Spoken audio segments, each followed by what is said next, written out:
Hello friends, आप देख रहे हैं आपका चैनल शेयर बाजार विद आयुष। और इस वीडियो में बात करेंगे एचडीएफसी फाइनेंस आईपीओ के बारे में। एक और अच्छा आईपीओ मार्केट्स में आने वाला है, ओपन होने वाला है 3 अगस्त से। इस वीडियो में इसी कंपनी का दोस्तों हम थोड़ा सा विश्लेषण करेंगे, कंपनी के बारे में समझेंगे। तो वीडियो पूरा ज़रूर देखिएगा। उससे पहले अगर अभी तक दोस्तों आपने चैनल को सब्सक्राइब नहीं किया है, चैनल को ज़रूर आप लोग सब्सक्राइब कर सकते हैं। तो चलिए बिना किसी देरी के वीडियो को शुरू करते हैं। दोस्तों एचडीएफसी फाइनेंस यह आईपीओ 3 अगस्त से 7 अगस्त के बीच में ओपन होने वाला है। सबसे पहले तो दोस्तों कंपनी के बारे में बात करें तो इसका जैसा नाम है एसबीएफसी। एसबीएफसी का मतलब होता है दोस्तों स्मॉल बिनांस फाइनेंस क्रेडिट। तो दोस्तों स्मॉल बिजनेस फाइनेंस क्रेडिट, जिसमें कंपनी छोटे बिजनेसेस को क्रेडिट पे पैसा देती है, यानी उधार पे पैसा देती है। और वही जो फाइनेंसिंग कंपनीज करती है। स्मॉल बिजनेस फाइनेंस क्रेडिट इस कंपनी का नाम है और यही दोस्तों इनका काम है। नाम से समझ में आता है कि बेसिकली करती क्या है। तो ये एक एनबीएफसी है। एनबीएफसी कंपनी है जो प्राइमरी कस्टमर बेस आपको कंपनी का, जिसमें entrepreneur, small business owners, self employed individuals, salaried and working class individuals आपको मिल जाते हैं, जिसको ये बेसिकली कंपनी लोन प्रोवाइड करती है, कंपनी पैसा देती है ऑन क्रेडिट। एचडीएफसी बहुत सारी सर्विसेज करती है, जिसमें ये सिक्योर्ड एमएसएमई लोन्स और लोन अगेंस्ट गोल्ड भी प्रोवाइड करती है। एचडीएफसी दोस्तों जो काम काज इनका है, उसमें कंपनी सर्विसेज एंटरप्रेन्योर्स को, स्मॉल बिजनेस ओनर्स को, जो अनडिजर्व्ड और अनसर्व्ड ट्रेडिशनल फाइनेंशियल इंस्टीट्यूशंस के लिस्ट में आते हैं, उनको भी बेसिकली ये काम लोन देती है, पैसा देती है। तो ऐसा नहीं है कि कंपनी का कुछ बड़ा रिस्ट्रिक्शन है। जो भी छोटे, जिसे उद्योग कहते हैं, उसे कंपनी प्रोवाइड करती है लोन, ताकि वो अपने बिजनेसेस को बिल्ड कर सके, बिजनेसेस को बड़ा बना सके। जैसे बैंक्स क्रेडिट पे पैसा देती है, उसी तरीके से इनका भी काम है। बहुत सारे दोस्तों फैक्टर्स है जिसको कंसिडरेशन में लेंगे, जिसमें सबसे पहला जो फैक्टर है उसमें आता है इनका फाइनेंशियल असिस्टेंस। फाइनेंशियल असिस्टेंस किस तरह? लोन्स के फॉर्म में एचडीएफसी फाइनेंस ऑफर करती है इसकी सर्विसेज इसके एंटरप्रेन्योर्स को, और काफ़ी सारे एंटरप्रेन्योर्स को देती है, ताकि उनके जो सबसे बेसिक रिक्वायरमेंट, जिसको हम फिनेंशियल रिक्वायरमेंट भी कहते हैं, उसको फुलफिल कर सके, उसकी ज़रूरतों को पूरी कर सके। वो फाइनेंशियल रिक्वायरमेंट ये कंपनी पूरी करती है। ये जो पूरी एंटिटी है काफ़ी डाइवर्सिफाइड है पैन इंडिया के अंदर, और इसका जो मेथड है वो भी काफ़ी एक्सटेंसिव नेटवर्क है। बेसिकली नेटवर्क भी ऐसा नहीं है कि छोटा मोटा है। Company as of December 31 2022 HDFC finance ने अपने ओवरऑल 105 सिटीज़ के अंदर ऑफिसेस खोल रखे हैं। 16 इंडियन स्टेट्स के अंदर आपको ये मिल जाएंगे, और 2 यूनियन टेरिटरीज के अंदर भी आपको कंपनी ओवरऑल प्रेजेंस अपनी दिखाती हुई नजर आती है। कुल मिला के इनके पास 137 ब्रांचेस भी है। ये भी अपने आप में एक सबसे इंपॉर्टेंट बात है। एचडीएफसी फाइनेंस कि कुछ अगर स्ट्रेंथ की बात करते तो सबसे बड़ा जो इनका स्ट्रेंथ है वो यही है कि इनका पैन इंडिया नेटवर्क पे प्रेजेंस है। ऐसा नहीं है कि कोई एक ही जगह पे सीमित है, कंपनी का पैन इंडिया नेटवर्क है। सेकंड ये है कि ज़्यादातर कंपनी, ये जो फोकस है इनका, वो एमएसएमईज पे रहता है, ताकि एमएसएमई फोकस एनबीएफसी सेगमेंट इनके ऊपर इनका फोकस रहता है। और इसीलिए ये जो कंपनी है, इसका हाईएस्ट एयूएम भी रहा है, ग्रोथ भी रहा है, of with a growth of 44% CAGR between FY19 and 23। यही जो कंपनी है उसका जो टोटल लोन डिसबर्समेंट ग्रोथ है वो भी करीबन 40% का CAGR पे रहा है बिटवीन FY21 एंड 23।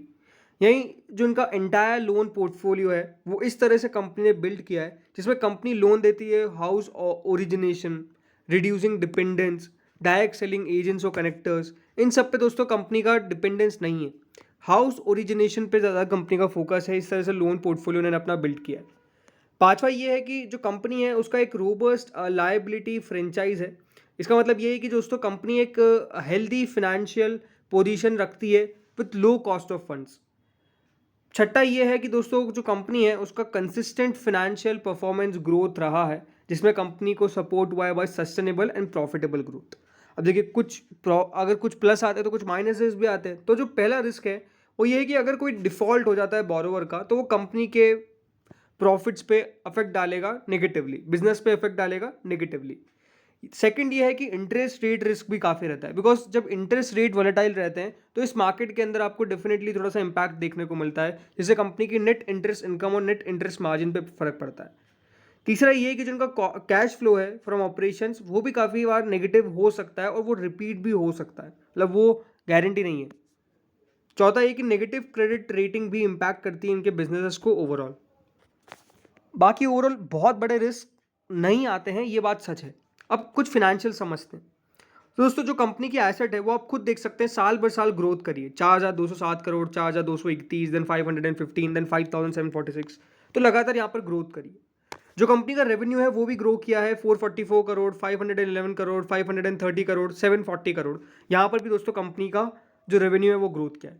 कंपनी का जो पैट है वो भी ऐसा नहीं है कि सिर्फ आईपीओ आने से पहले बढ़ा है, वो कंसिस्टेंटली ग्रोथ कर रहा है, 35 से 85 करोड़। उसके बाद जरूर एक थोड़ा सा डिक्लाइनिंग फेज था, उसके बाद कंपनी ने करीबन 150 करोड़ का दोस्तों पैट जो है वो रिपोर्ट किया।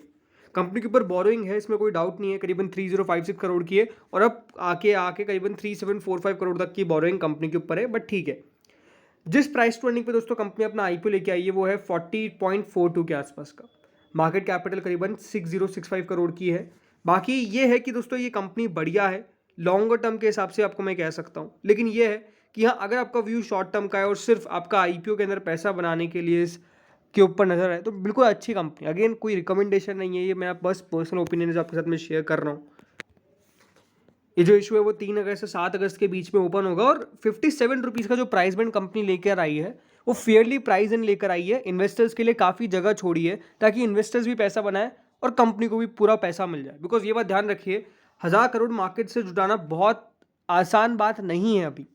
और इसका एक एग्जाम्पल है, आपने जो देखा था आईपीओ जो कैंसिल करना पड़ गया, रीज़न सिंपल था, क्योंकि प्राइस सही से लेकर नहीं आया। तो अब कंपनीज को पता है कि प्राइस हमें सही लाएंगे तो ही जाकर पैसा बनेगा, पैसा मिलेगा। और वो एग्जैक्टली दोस्तों अब सारी कंपनीज उसको फॉलो कर रही है, और एक बहुत बढ़िया पॉइंट है। बाकी हाँ, ये इशू ओपन होगा तो देखना यही होगा कि किस तरीके का पैसा निकल के आता है। कल दोस्तों 2 अगस्त है, आज 1 अगस्त को ये वीडियो आ रहा है, तो 2 अगस्त है कल, और कल दोस्तों इसका एंकर इन्वेस्टर के लिए भी आईपीओ ओपन होगा। तो एंकर इन्वेस्टर्स में कौन से बड़े नाम निकल के आते हैं वो आपके साथ मैं कल शेयर जरूर करूंगा आईपीओ वाले वीडियो में, जो रेगुलरली आता है। लेकिन हाँ, वो हम समझेंगे कि उसके अंदर भी जो नाम निकल कर आएंगे वो भी बहुत इंपैक्ट छोड़ेंगे। बाकी ये करीबन 1,000 करोड़ का इशू है, 1025 करोड़ का, 600 करोड़ का फ्रेश इशू है, और बाकी का ऑफर फॉर सेल है। ₹2 प्रति शेयर डिस्काउंट है एम्प्लॉय के लिए। अगर आप कंपनी के एम्प्लॉय है तो ₹2 का आपको डिस्काउंट भी कंपनी ने रख रखा है। इसकी लिस्टिंग बीएससी और एनएससी दोनों पर होगी। अगर करंट ग्रे मार्केट की बात कर ले तो इसकी ग्रे मार्केट दोस्तों करेंटली ₹40 के आसपास चल रही है, जो भी अपने आप में बहुत दमदार है, बहुत शानदार है, 70%। और जैसा मैंने आपको पिछले वीडियो में भी कहा था, अगर आपने देखा हो तो यही कहा था कि जैसे जैसे दोस्तों ये पास आता जाएगा अपने ओपनिंग के, वैसे वैसे ग्रे मार्केट और वॉलेटाइल होना चालू होगी। तो मान के चलिए कल से आपको ज़्यादा अपडेट्स आते हुए देखने को मिलेंगे इसकी ग्रे मार्केट के, और ऊपर जाने की चांसेस ज़्यादा है। तो ये है कि हाँ, ये इशू ऐसा है जिसके अंदर एक बहुत बढ़िया लिस्टिंग गेन होता हुआ नज़र आएगा। तो इस वीडियो में तो इतना ही था। होपफुली आपको वीडियो बढ़िया लगा। अगर लगा तो लाइक ज़रूर कर देना, और आपका भी व्यू मुझे बताइए कमेंट सेक्शन में कि आप इस आईपीओ के अंदर अपना पैसा लगाने वाले हैं या फिर नहीं लगाने वाले। इस वीडियो में इतना ही था। Thank you friends for watching this video.